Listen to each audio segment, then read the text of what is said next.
Welcome to AKC's Story Loom. Please don't forget to subscribe, share, and comment, and turn on your post notification button as your support means a whole lot to me. Now let's get right into the story. Jenifer's earliest memories were bathed in the golden glow of childhood innocence. Her home wasn't just a house, it was a sprawling, vibrant sanctuary nestled amidst a garden that always smelled of blooming jasmine, a scent she forever associated with her mother's gentle embrace.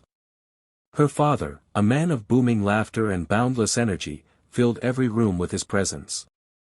Weekends were in symphony of joyous sounds, her mother humming as she baked, her father's booming voice reading bedtime stories that transported Jenifer to fantastical lands, and the delightful cacophony of her own giggles. At 8 years old, Jenifer's world was a perfectly crafted universe, meticulously built on the twin pillars of her parents' unwavering love and security. School was a place of exciting discoveries, playdates were adventures waiting to happen, and every night ended with the comforting ritual of a kiss goodnight and the promise of another bright tomorrow. She was a cherished only child, her parents' pride and joy, and their lives revolved around nurturing her curious mind and compassionate heart. They taught her about kindness, resilience, and the importance of dreams, unknowingly preparing her for a future they would not share. This idyllic existence, however, was tragically fragile, a delicate glass sculpture poised on the edge of an unforeseen precipice.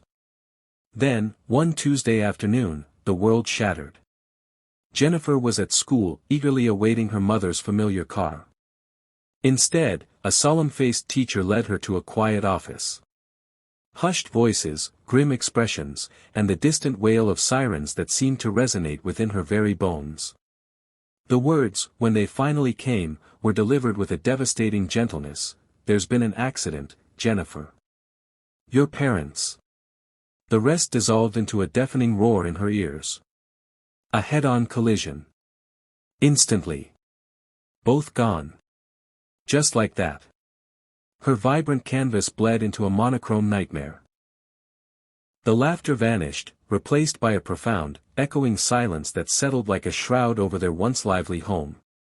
The jasmine scent became a painful ghost, and the silence, a constant, unbearable presence.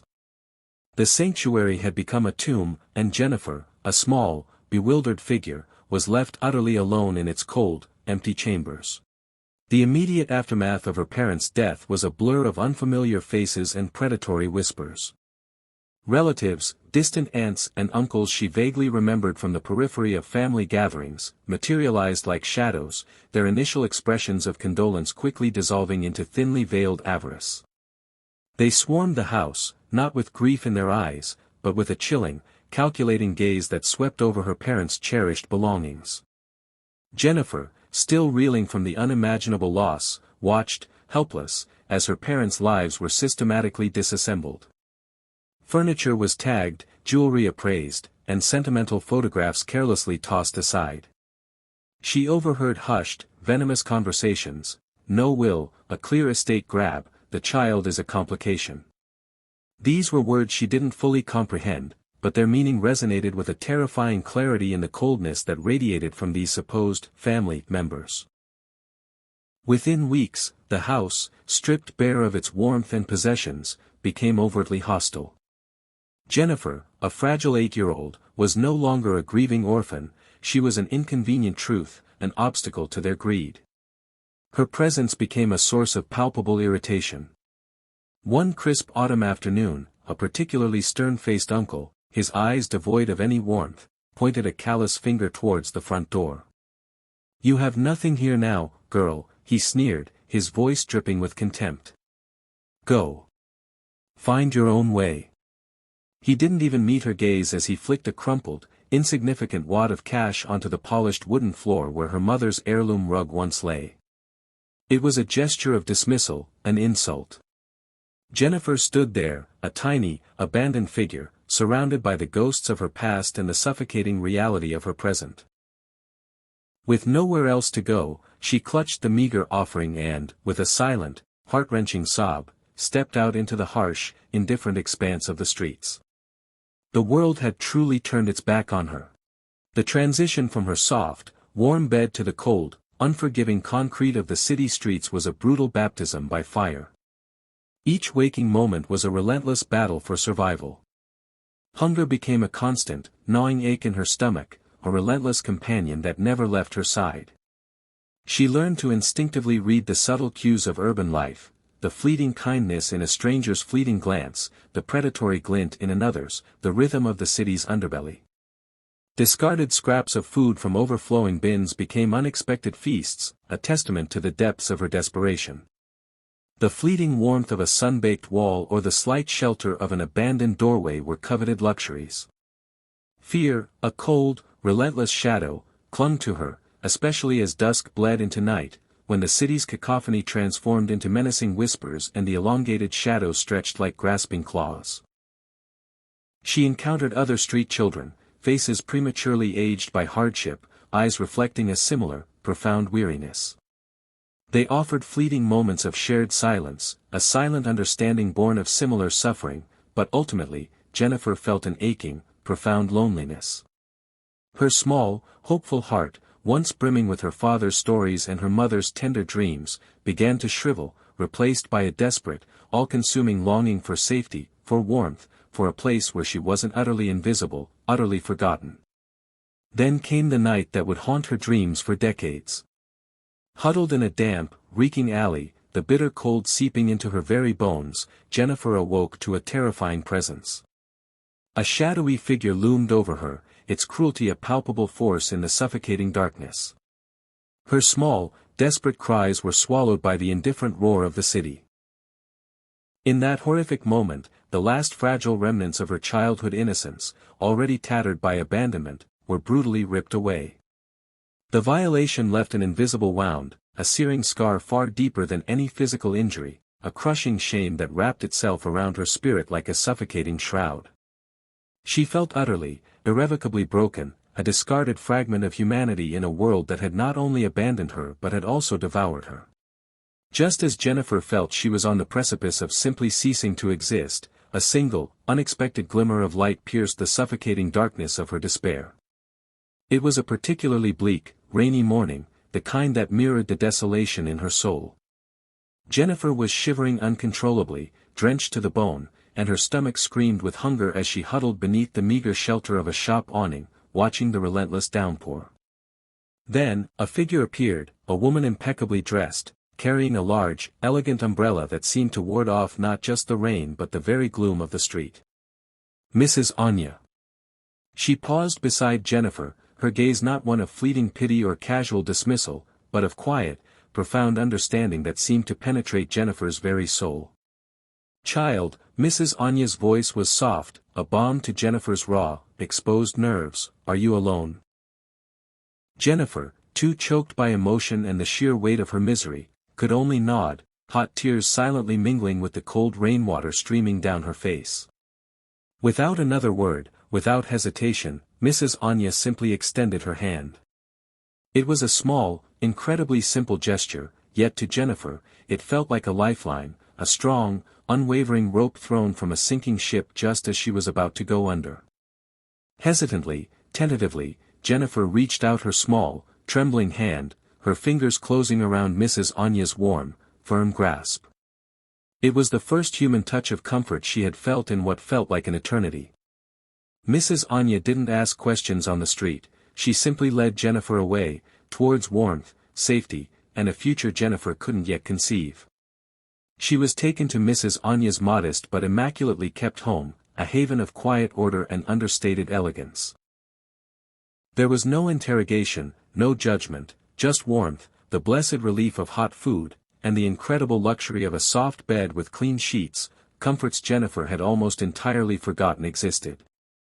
Mrs. Anya, a kind widow with no children of her own, listened patiently over the next few days as Jenifer, haltingly and with great difficulty, began to recount the fragmented horrors of her story. She never pressed Jenifer for the agonizing details of the assault, sensing Jenifer's unspoken, profound trauma, but instead offered an unwavering, silent support and a steadfast, safe harbor.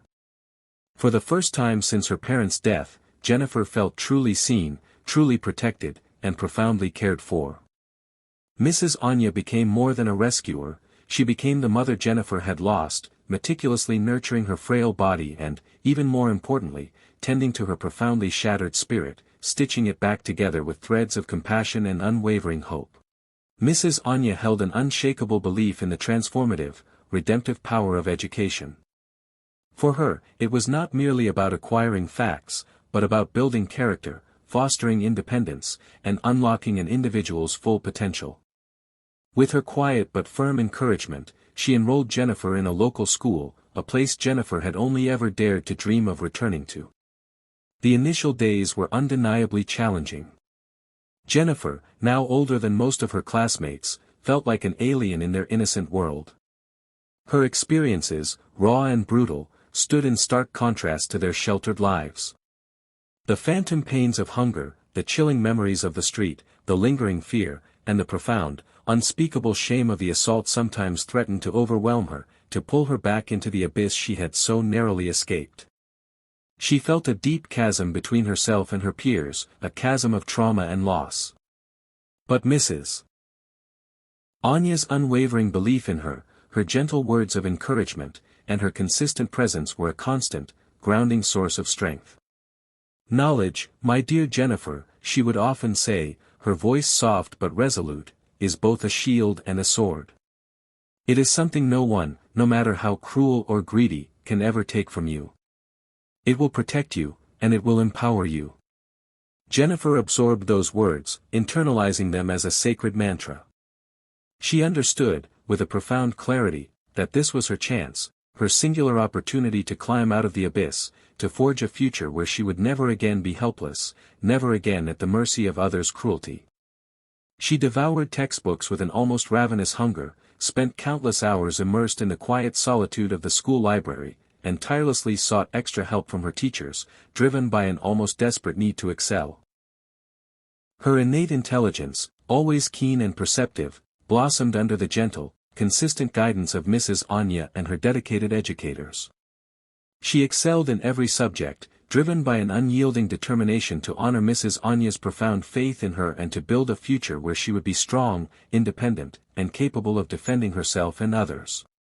The intricate world of law, with its foundational principles of justice, its rigorous logic, and its ultimate promise of righting wrongs, began to call to her, a faint but persistent whisper in her soul, growing louder with each passing day. Jenifer's academic prowess continued its remarkable trajectory, unhindered by her challenging past. She consistently aced her exams, her unwavering focus and sharp intellect earning her prestigious scholarships that meticulously paved her way, step by arduous step, through university and, finally, into the hallowed halls of law school. The girl who had once known the biting cold of concrete as her bed now spent her nights immersed in the complex labyrinth of legal precedents, her mind a finely honed instrument, her resolve utterly unshakable.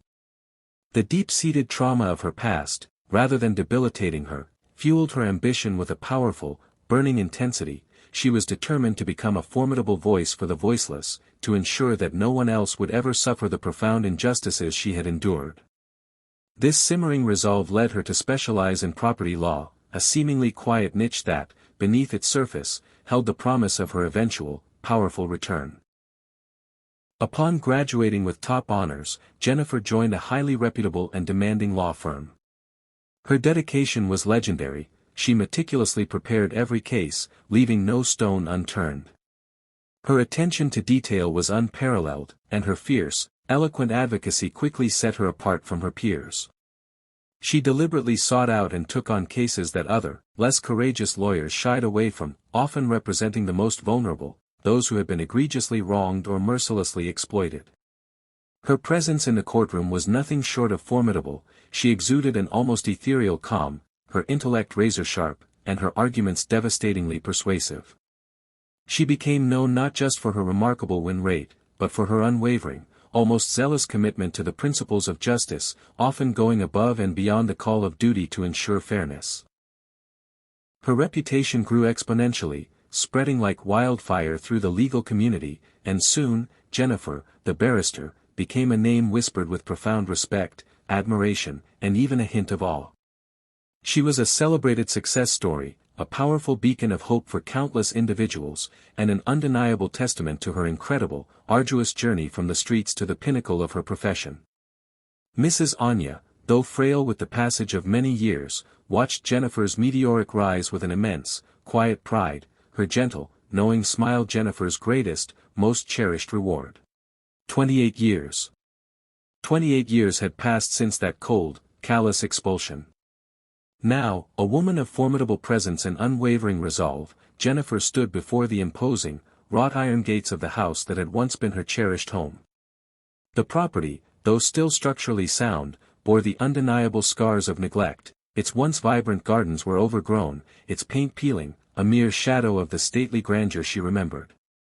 The long years she had spent meticulously gathering documents, painstakingly tracing every convoluted line of ownership, and building an airtight legal case had finally culminated in this moment.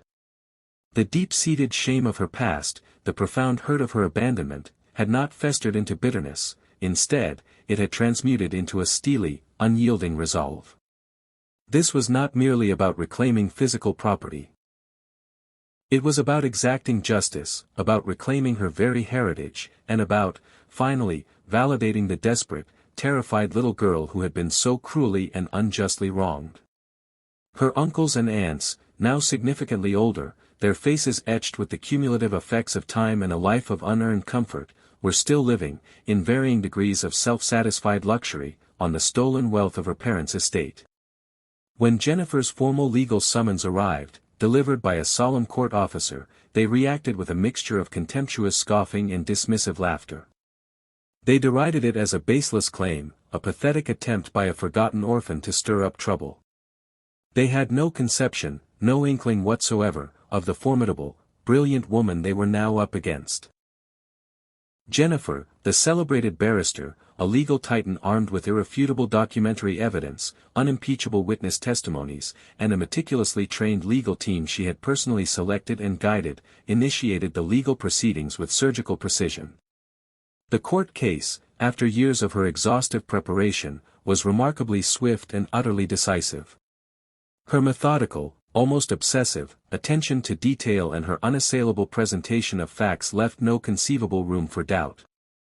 The original property deeds, the comprehensive family financial records, the compelling sworn testimonies from former family employees, and even long-lost letters she had painstakingly unearthed over the decades, painted an undeniable, damning picture of their calculated deceit and fraudulent appropriation. The courtroom was packed to capacity, buzzing with anticipation, as the judge, a figure of imposing gravity, prepared to deliver the verdict. When the decision was finally read, his voice resonating with a stern, unwavering authority, it declared unequivocally in Jenifer's favor. The ruling was absolute, the property had been unlawfully appropriated and was to be immediately returned to its rightful, undisputed heir, Jenifer. The collective expressions on her uncles' and aunts' faces were a dramatic tableau of pure, unadulterated shock, disbelieving horror, and utter, crushing defeat. Their smug self-assurance crumbled, replaced by a grotesque mask of impotent rage and despair. The tables had turned, dramatically and irrevocably. Jenifer felt no surge of triumphant vindication, no desire for gloating, only a profound, quiet sense of closure. She wasn't seeking petty revenge, her motivation had always been profound restoration.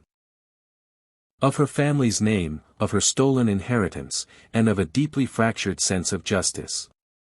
With the property legally and unequivocally hers once more, Jenifer made a decision that profoundly shocked her former oppressors and solidified her unique reputation. She did not, as many might have expected, immediately displace her disgraced relatives. Instead, in an act of extraordinary grace and a subtle but powerful display of her moral superiority, she offered them a lease agreement for a significantly smaller, more modest portion of the sprawling land, ensuring they had a roof over their heads and were not cast out into the same abyss they had once relegated her to. This gesture, born of strength, not weakness, spoke volumes about her character, demonstrating that she was driven by justice, not malice. The main house, the grand structure of her childhood dreams, she then embarked upon a painstaking, meticulous renovation. She restored it to its former glory, transforming it brick by brick, room by room, into a magnificent beacon of hope and a vibrant community center for disadvantaged children, particularly those who had experienced similar traumas of loss and displacement. She established educational programs, mentorship initiatives, and safe spaces within its walls. She wanted her parents' legacy to live on, not merely in the sterile form of material wealth, but in a living, breathing testament to compassion, resilience, and the power of second chances, a place where love and learning could truly flourish for generations to come.